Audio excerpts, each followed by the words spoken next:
Technology hates me. Plain and simple. As an example, I've had 7 3DS units in my entire life. 2 of those I upgraded, but the 5 broke, and none of those are my fault. 2 of the batteries just internally stopped working for no reason, and the other ones, the game's cartridge slot reader broke. I took them all into the GameStop and said, oh, looks fine. Oh, no, wait, the insides have killed themselves. Here's a new one, not your fault. On the other side of things, I've had phones that stopped working. I've actually had 5 iPhones that have stopped working on me.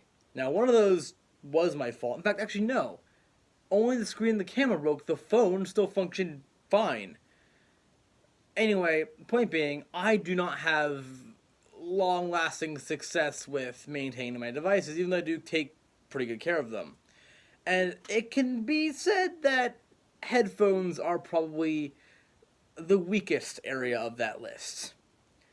And that's true. I've had a lot of headphones. Now, the ones that I've been managing to keep in order the longest, that actually still work, are the Audio-Technica ones. The ones I compared my $10 or $20 headset, I think it was, and the crappy one I had in the very first episode of $25 or less.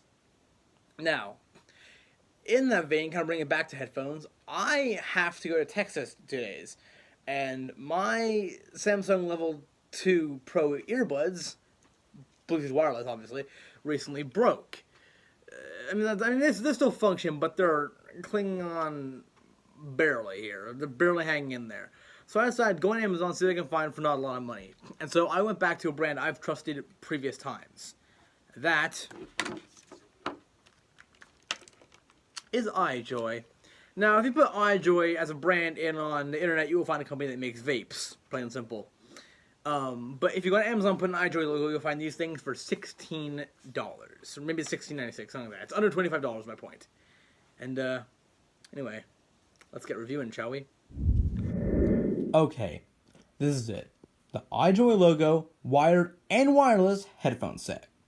That's right, I said wired and wireless. Now, the reason I'm so excited about this feature is because in today's world of Bluetooth everything, headsets that are wireless but also give you the option to add a standard 35mm headphone jack cord are becoming increasingly rarer. And that's because companies such as Apple have been removing headphone jack support from their devices. But with many companies, it's still there, so it's nice to have the option. Anyway, let's get into the features. So obviously, you can plug this in if you want to adapt it to, be not Bluetooth. And that's good if it dies. Now, that might be a pretty rare scenario, as this thing has 14-hour battery life. And takes an hour to charge. That's insanely good. Not just $16 insanely good, just insanely good overall. Now, on the side over here, you'll notice the little buttons up here. Not on some dumb dangly strap from the side like most earbuds have. Thank God. I always prefer headphones over earbuds unless I'm traveling extremely light and just don't have any room to pack anything else. So that's why I like this one so much. This little light will come on, and if it's connected or it's charged, it will say blue. When it's charging, it'll be red, and when it's in between, it'll just say blue and red when it's pairing. Now, iJoy logo. It's called iJoy as a brand. It's clearly a ripoff of Beats and some other headphones. As I said before, if you put it on the internet, you'll just find a vape company. I found out the hard way when I googled to see if they made any other products, but I think they only make this one. Anyway, up here you get the pause and play things, and then hold down for hold down, skip tracks, and press for volume, and then down here is my favorite button, the button that's actually really unique, and that is the radio button. If you're being like, wait, what do you mean radio button? I'll tell you. This thing has an FM and AM radio chip. You can listen to the radio device-free from your headphones. With a push of a button, the entire radio is yours. Pretty badass. And yes, you can also, of course, answer and hang up on phone calls. All sort of stuff there. All good.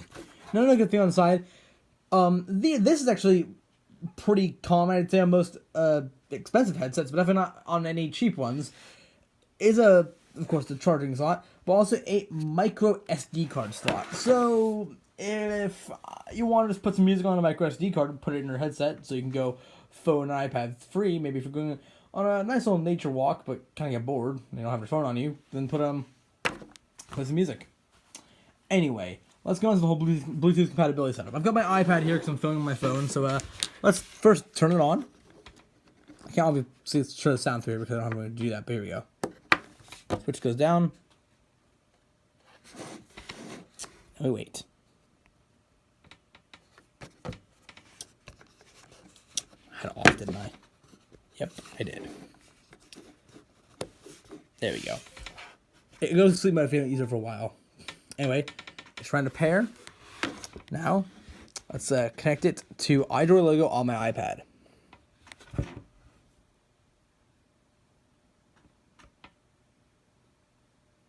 Shit.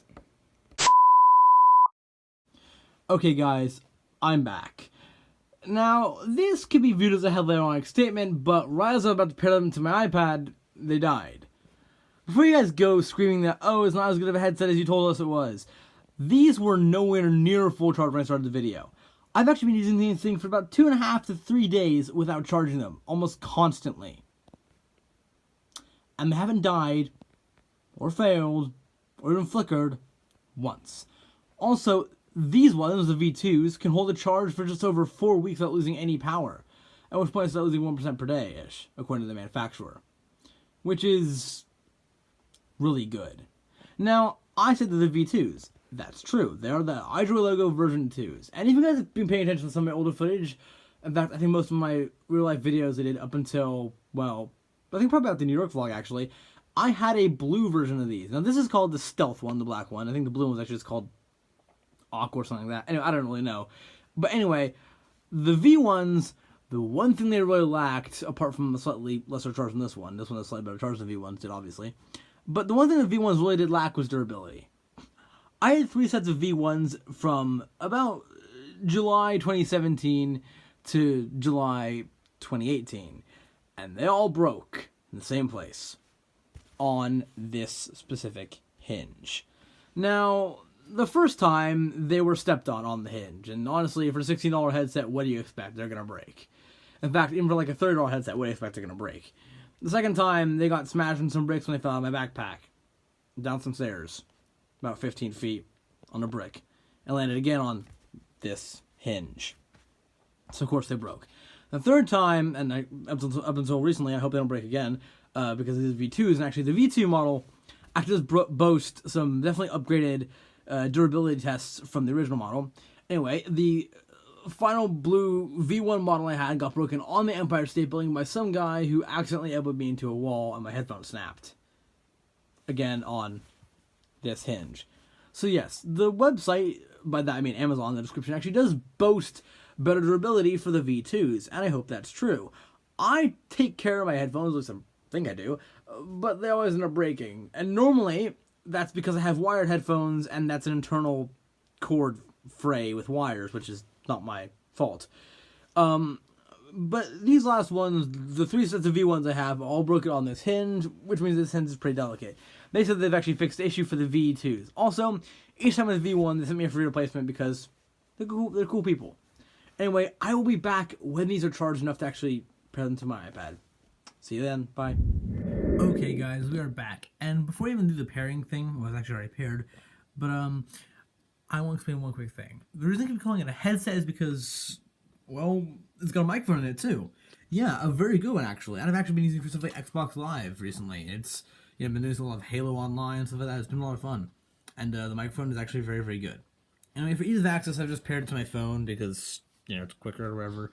Because it automatically pairs to this one because this is the last one it's paired to. It's standard Bluetooth device stuff. And, yeah, let's, also, these things are pretty loud. Let me turn it up and let's put whatever this thing is. I don't know. It's some Casey Lee Williams song. Let's see, I've got the volume controls in here.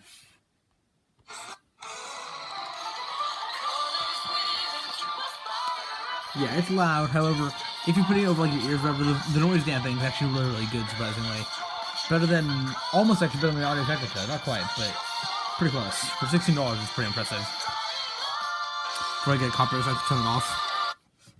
Great song, though. Lifelike. Casey Lee Williams is a great singer. Anyway, yeah, no, seriously, it's really cool. Of course, like if you do Bluetooth, it'll come through here eventually. If you do Siri. Hello, Siri.